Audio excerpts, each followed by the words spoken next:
BRS senior నేత సిరికొండ మధుసూదనాచారిపై చేసిన విమర్శలను పార్టీ నాయకులు ఖండించారు.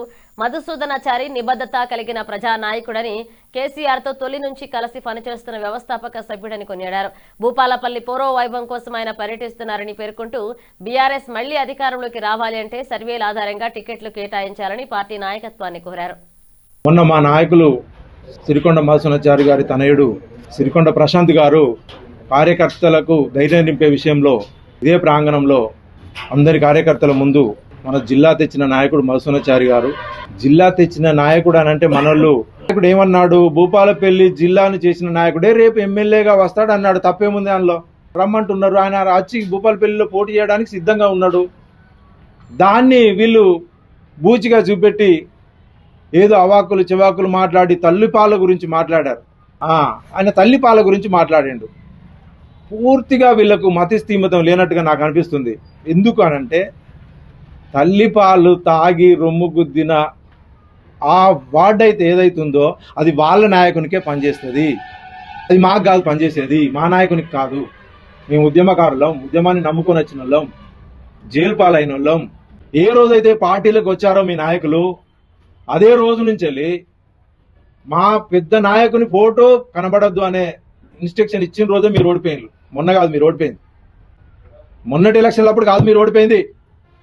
ఎప్పుడైతే మీరు పార్టీలకు వచ్చినప్పుడు కూడా మీ ఒక్క మాట కూడా ఎత్తకుండా మిమ్మల్ని మేము ఆహ్వానించినామో అదే రోజున మా నాయకుని ఫోటో మీరు పెట్టొద్దు అని మీరు మీ కార్యకర్తలకు ఇన్స్ట్రక్షన్ చేసిన రోజే మీరు ఓడిపోయినట్టు.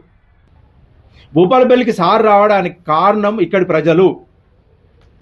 ప్రతిరోజు వందలాది ఫోన్లు చేసి మీరే రావాలి సార్, మీరు ఆపదకి సంపదకి దవాఖానలల్లా మీరు చాలా మందికి ఇల్లు కట్టించారు, మీరు ఉన్నప్పుడు అభివృద్ధి చూసాము, ఇప్పుడు ఏది కనబడట్లేదు మాకు, భూపాలపల్లిని బాగు చేయడానికి మీరు ఖచ్చితంగా రావాలని కోరుకుంటే కదా భూపాలపల్లికి వస్తే. అలాంటి నాయకుని పట్టుకొని మీరు పార్టీకి మోసం చేస్తున్నారు. పార్టీ పుట్టించినోడు పార్టీకి మోసం చేస్తాడా? పార్టీకి మోసం చేయాలనుకుంటే మీరు ఇవాళ ఈ పార్టీలకు ఉండేటోళ్ళ? మీరు ఏదైనా ఉంటే ప్రజాక్షేత్రంలో తేల్చుకోండి. మేమేమంటున్నాం ఇప్పుడు? మేము ఒకటే, మా వాదం అంతా ఒకటే. ఈ రోజుకి ఈ రోజు ప్రజా తీర్పు ప్రకారం అదే కేసీఆర్ గారు, కేటీఆర్ గారు ప్రజల మధ్య ఎవరు ఉంటారో, ప్రజల మనల్ని ఎవరి దగ్గర వైపు ఉంటాయో వాళ్ళకే మేము టికెట్ ఇస్తామని వాళ్ళు పదే పదే చెప్తా ఉన్నారు. దాని కారణం చేతనే మేము ప్రజలతో మన్ననలు పొందడానికి మేము ఇక్కడ తిరుగుతా ఉన్నాం. రేపు సర్వే ప్రకారం మాకు తెలియకుండా మేము అడగము, ఛాలెంజ్ విసురుతా ఉన్నాం. రేపు ఆ మధుసూదనాచారి గారికి సర్వేలలో మీరు ఓడిపోతారని తెలిసిన మరుక్షణం మేము ఇక్కడ అడుగు కూడా పెట్టము. అది మీరు కట్టుబడి ఉంటారా? మీ నాయకుడిని కట్టుబడి ఉంచుతారా? మాజీ ఎమ్మెల్యే గారు మీరు మాట్లాడండి. మా ముఖ్యమైన నాయకుని ఫోటోని అదనంగా మా గౌరవం ఎక్కడిది? మీరు కాపాడుకోలేదు, మీకు అవకాశం ఇచ్చాం మేము. నేను అదే రోజు అన్న సార్తో, రమణారెడ్డి వస్తాడని తెలిసిన మరుక్షణమే మీటింగ్ పెట్టుకొని సార్ ఆయన రానియొద్దు, ఎందుకనంటే మనకు ఆడ సపోర్ట్ ఉన్నది, కేసీఆర్ గారు ముఖ్యమంత్రి అయ్యాన్ని మనకి సీట్లు ఉన్నాక ఈయన రావడం.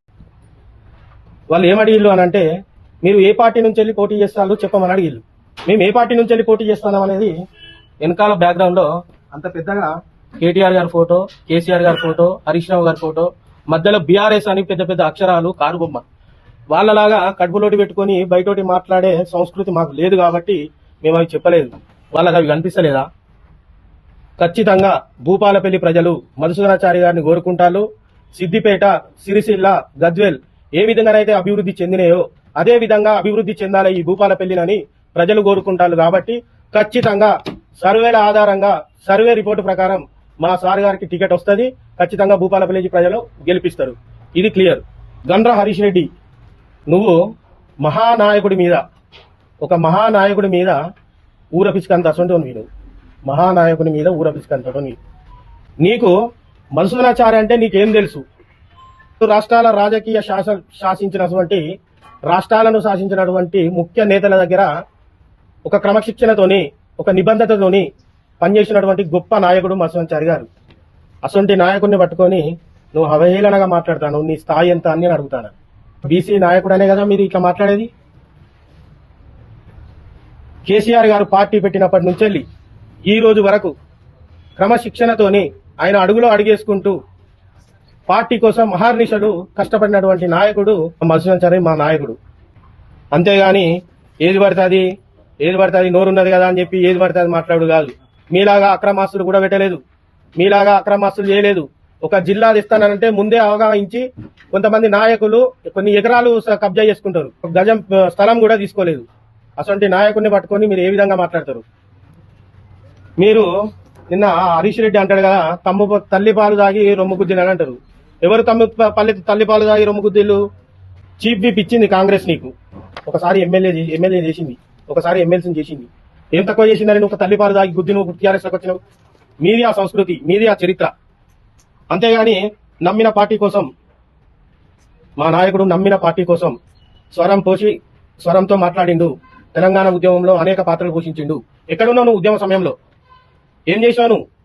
ఆంధ్ర నాయకులతో కలిసి, ఉమ్మడి ఆంధ్ర నాయకులతో కలిసి అప్పుడు తొత్తులుగా ఉండి ఉద్యమకారుల మీద నువ్వు లాఠీ చార్జ్ చేసినావు, పోలీస్ స్టేషన్లో పెట్టినావు, జైలు పంపించినావు, కేసులు పెట్టిన చరిత్ర నీది.